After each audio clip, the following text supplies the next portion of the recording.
As a wedding and event videographer, I carry two cameras. The main rig with a big 35-150 zoom and a tiny gimbal setup that I have on my back for the moment that requires the smooth, perfect feeling. So for that specific use case, I'm testing the brand new Meike 35mm f1.8 Pro on my Lumix S9, which paired together makes a compact and affordable rig which is easy to balance on a small gimbal like the RS4 Mini, meaning I no longer have to carry my massive RS4 Pro.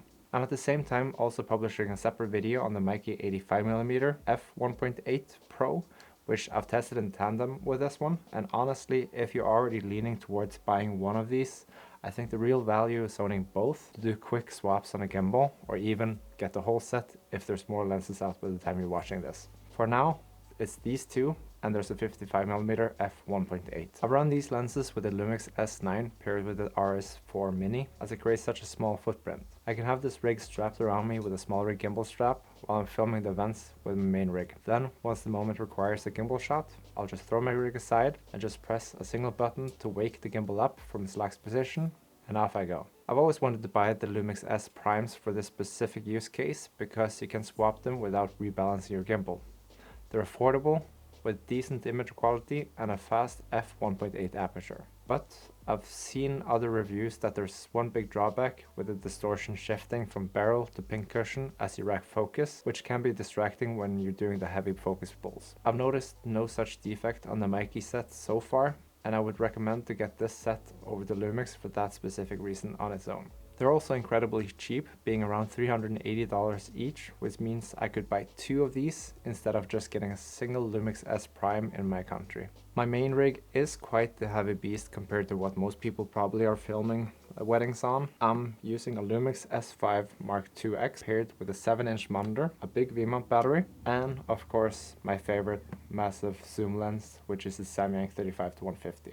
I'll definitely make a video on this setup later, as I really do like it. And I have a few smart pieces which makes it flexible for most shoots. Having this big of a rig makes it real tedious having to dismount all the parts when you go from handheld to gimbal for those 2-3 shots during a wedding. This made me even stop bringing my gimbal to weddings, as I was using the RS4 Pro, which is a much bigger and more expensive gimbal than the RS4 Mini, which these lenses allow me to be using. The Meike Pro set is a brand new set, with the 85mm being released in November, the 55mm in February, and the 35mm came out this July. I chose to go for the 35mm and the 85mm, which gives me the possibility to be somewhat wide at 35mm. Then I can enable APS-C or slow motion and just make it a 52mm. Then if I want like a parallax shot, telephoto, I can either be at 85mm with this, or even crop it to 127mm if I'm doing slow motion. They're all similar sizes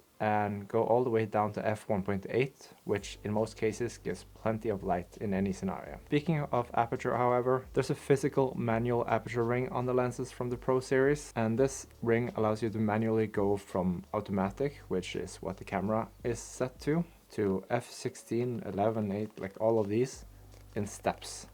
And it's very smooth to use, but it's not declicked. The most annoying thing about this ring, however, is the first stop from auto setting is f16. So it will be set on auto for 99% of the time, which because I prefer to just do it in camera. And then you just accidentally knock it into f16, making it a very abrupt change going from f1.8.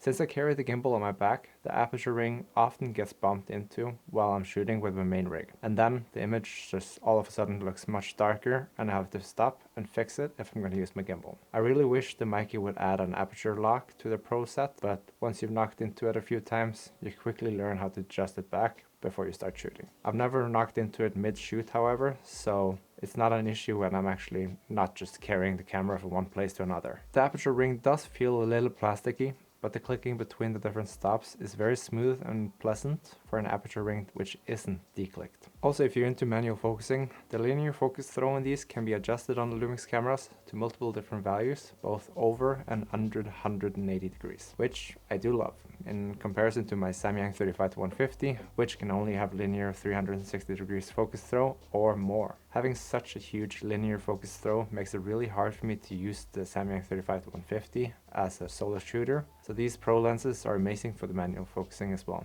As for the actual glass quality, Meike really is no joke.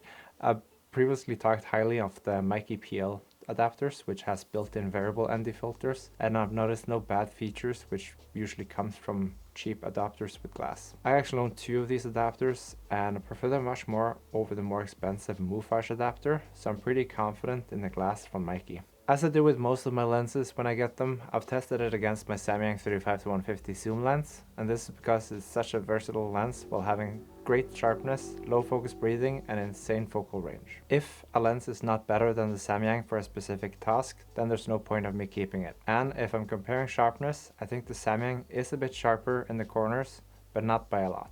Bumping the Meike to f2.8 and we see an improvement, and at f4 it's very sharp. As for the middle, I'd say it's not as sharp as the Samyang either, but it's definitely not soft. Both set to 35mm, the field of view of the Meike is about 5% wider from my observations, which is to be expected from such a compact lens when you compare it to such a long zoom lens. The focus breathing is extremely low, which, even though some focus breathing isn't the end of the world, is actually very important to me. I'm so impressed by the focus breathing, in fact, that I would choose these over something like the Thaipak Samira C or other cinema lenses for projects where I'd be needing to rack focus between 2 very different focal planes. The Samyang 35-150 is also a very controlled lens and is quoted to have around 1% focus breathing at 35mm and up to 5% on the telephoto end. Comparing the Samyang to the Meike, I don't really notice any difference, so I'd say the focus breathing is negligible. As for vignetting, the Samyang stands no competition to the Meike, as there's no black corners and barely any darkness being introduced to the image. At f2.8 it seems to be as clean as it gets, and the same can't be said with the Samyang, as the corners are all kinds of dark. But as vignetting is something that I tend to add in post either way, I've never been bothered by it at all on the Samyang. The close focus of the Meike 35mm Pro is 0.35 meters or 13.8 inches, which isn't bad at all, actually beating my previously mentioned Thaipak Samira C lens with about 10 centimeters. It doesn't beat my Samyang 35-150, however,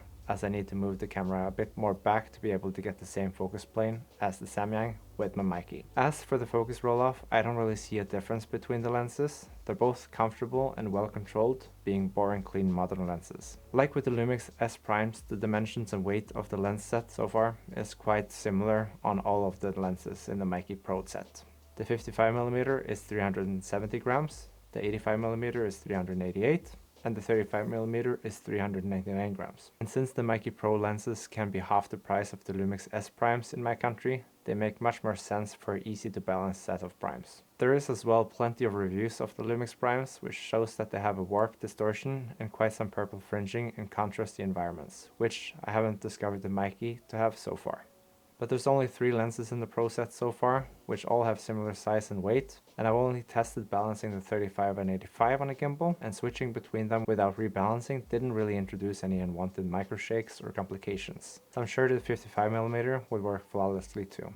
As the Pro set is so new, it's currently a very limited selection in the set, especially as it's lacking a wide-angle lens. It's rumored that they will be releasing a 18mm, 24mm and 35mm this year, and so far they've delivered on the 35, so I'm very hopeful to be expanding my set further by the end of this year. Even though the size of the lenses are quite similar between the set, the filter threads sadly are not. The Meike 35mm and 55mm has 58mm filter threads, while the 85 has 62.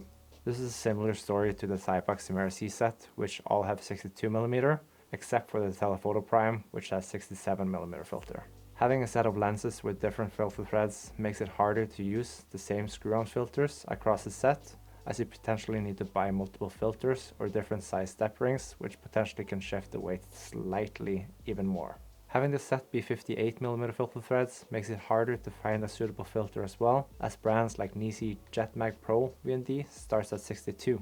I've been using the set with the Freewell V2 however, which goes all the way down to 49mm. So if you're interested, I'll leave the links to everything I've talked about in the description. If you were to compare the dimensions of the Meike 35 Pro to the Lumix S35 Prime, the Meike is about 100 grams heavier and 11mm longer, while taking the less popular 58mm filter threads compared to the 67 that the Lumix takes. If your main priority is the easiest possible balance on a gimbal, and the closest focus distance is also a key point, then the Lumix S Prime wins.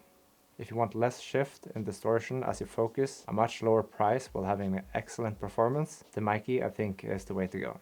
As for the aperture, For my workflow, f1.8 is more than bright enough, and not feeling I need to get super shallow depth of field of a f1.2 or f1.4 on a gimbal camera, especially if this means the weight increases. In addition, having cameras like the Lumix S series, which has dual ISO of 640 and 4000, there's rarely a time that I need more light than what a f1.8 can offer. For those times, Meike actually has another set of lenses, which is being expanded on as we speak, called the Mix set. This is a set of lenses which has an aperture that goes all the way down to f1.4, and there's only been the 85mm in their set so far, but this month in August they actually released a 24mm as well, which is 9mm shorter and about 250 grams lighter than their 85mm in the same set. So they won't really balance as nicely on a gimbal like these do, unless you got a more powerful motor. Each of the lenses in the Mix set costs a few more $100s than the Pro set, is twice as heavy, and also has the same issue of having mixed filter threads amongst the set.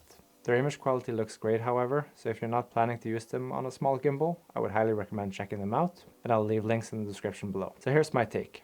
The Meike 35mm is sharp, has close to no focus breathing or vignetting, is decent at low light, compact, and unbeatable at just $379. It is, however, a lens that shines mostly as a part of a set, so if you're just eyeing one, I would suggest pairing it with either the 85mm like I'm doing, or the 55. Together, they make a great gimbal-friendly alternative to the Lumix S primes with less distortion issues and half the price. The manual aperture ring is a bit annoying, and the fact that the filter threads isn't universal throughout the set is a small negative. If this isn't something that throws you off, I suggest watching this video next, where I'll be talking about the 85mm Pro in the same set. Anyways, thank you so much for watching, and have a good one.